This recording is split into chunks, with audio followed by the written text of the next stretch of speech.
pedania d'Artesa, ubicada en ple terme municipal d'Onda, concretament a la comarca de la Plana Baixa. Compta amb centenars d'habitants i un gentilici que es defineix com artesols i artesoles. La seva font principal econòmica, el seu motor econòmic és la ceràmica, sobretot a la zona del nucli urbà d'Onda i en concret en la zona del litoral de la Plana Baixa, amb més de 100 milions de metres quadrats de zona industrial, i és una de les principals fonts econòmiques de la ciutat. A més, també l'agricultura, és la taronja, que li dona també un potencial econòmic, encara que en els darrers anys i sobretot les darreres dècades està en decadència o en crisi a causa sobretot de l'expansió urbanística, de l'expansió de la mateixa indústria de la ceràmica i a més la crisi econòmica que ens assota actualment. En les zones de l'interior del terme municipal d'Onda, com la zona d'Artesa, encara preserva les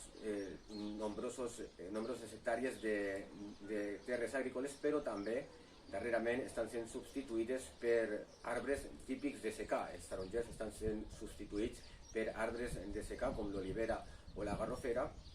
i la taronja també està entrant en crisi. El principal problema de la localitat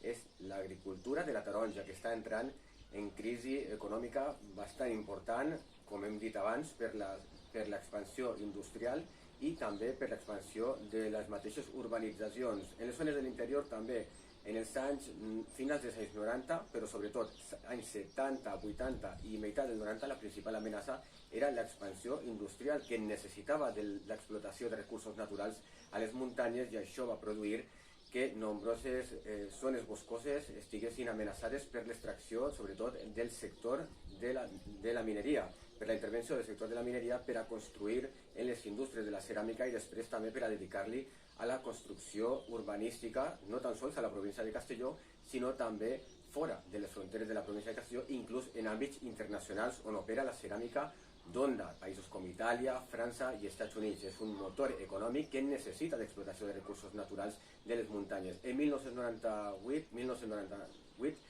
va ser protegida la zona de la Serra d'Espadà i avui en dia és una zona d'atractiu turístic i natural que preserva totes les seves característiques d'una zona boscosa típica del Mediterrani, protegida per la Generalitat Valenciana, que impedeix l'explotació de recursos naturals com el sector de la mineria o també la tala d'arbres en les zones del Mediterrani. Per tant, avui en dia la principal problemàtica continua sent l'agricultura, sobretot de la taronja, com hem dit abans, que està entrant en crisi, i també la ceràmica, que per conseqüències de la crisi econòmica que arrosseguem des del 2008 i també la pandèmia actual. Per tant, aquests són els principals problemes de la zona del terme municipal d'Onda.